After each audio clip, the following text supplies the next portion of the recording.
ನಮಸ್ಕಾರ, ನೀವು ನೋಡ್ತಾ ಇದ್ದೀರಾ ನ್ಯೂಸ್ ಫಸ್ಟ್ ಲೈವ್. ನಾನು ಸಬಾ ಹಕೀಂ. ಪ್ರಮುಖ ಸುದ್ದಿಗಳನ್ನು ನೋಡೋಣ. ಮೊದಲಿಗೆ ಹೆಡ್ಲೈನ್ಸ್. ಲೋಕಸಭಾ ಚುನಾವಣೆಯಲ್ಲಿ ಜೆಡಿಎಸ್ ಬಿಜೆಪಿ ಮೈತ್ರಿಗೆ ಅಗ್ನಿ ಪರೀಕ್ಷೆ. ಇದು ತಾತ್ಕಾಲಿಕವಲ್ಲ ಎಂಬ ಸಂದೇಶ ನೀಡಿರುವ ನಾಯಕರು. ಆದ್ರೆ ಮುಂದೆಯೂ ದೋಸ್ತಿ ಇರಬೇಕಂದ್ರೆ ಈಗ ಗೆಲ್ಲೋದು ಅನಿವಾರ್ಯ. ಹಳೆ ಮೈಸೂರಿಗೂ ಉತ್ತರ ಕರ್ನಾಟಕಕ್ಕೂ ಕಾಂಗ್ರೆಸ್ ತಂತ್ರ ಚೇಂಜ್.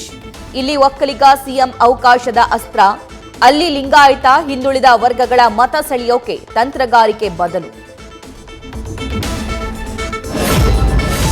ಬೆಂಗಳೂರು ಗ್ರಾಮಾಂತರವನ್ನ ಗೆಲ್ಲಲೇಬೇಕು. 8 ವಿಧಾನಸಭಾ ಕ್ಷೇತ್ರದ ಶಾಸಕರು ಮುಖಂಡರಿಗೆ ಟಾಸ್ಕ್ ಕೊಟ್ಟ ಡಿಸಿಎಂ ಡಿಕೆ ಶಿವಕುಮಾರ್. ಸೋದರ ಗೆಲ್ಲಿಸಲು ಕೆಪಿಸಿಸಿ ಅಧ್ಯಕ್ಷರ ರಣತಂತ್ರವೇನು?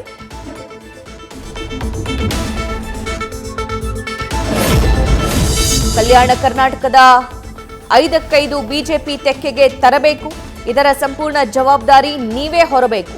ಗಾಲಿ ಜನಾರ್ದನ ರೆಡ್ಡಿಗೆ ಕೇಂದ್ರ ಗೃಹ ಸಚಿವ ಅಮಿತ್ ಶಾ ಸೂಚನೆ.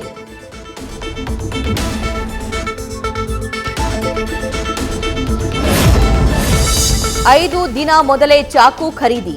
ಹತ್ಯೆ ಮಾಡೋ ಮೊದಲು 2.5 ಗಂಟೆ ಪರೀಕ್ಷಾ ಕೇಂದ್ರದ ಎದುರು ಕಾದು ಕೂತಿದ್ದ. ನೇಹಾ ಕೊಲೆಗೆ ಮೊದಲೇ ಸ್ಕೆಚ್ ಹಾಕಿದ್ದ ಫಯಾಜ್. ನ್ಯೂಸ್ ಫಸ್ಟ್, ನಿರ್ಭೀತಿಯಿಂದ ನಿಮ್ಮ ಪರವಾಗಿ.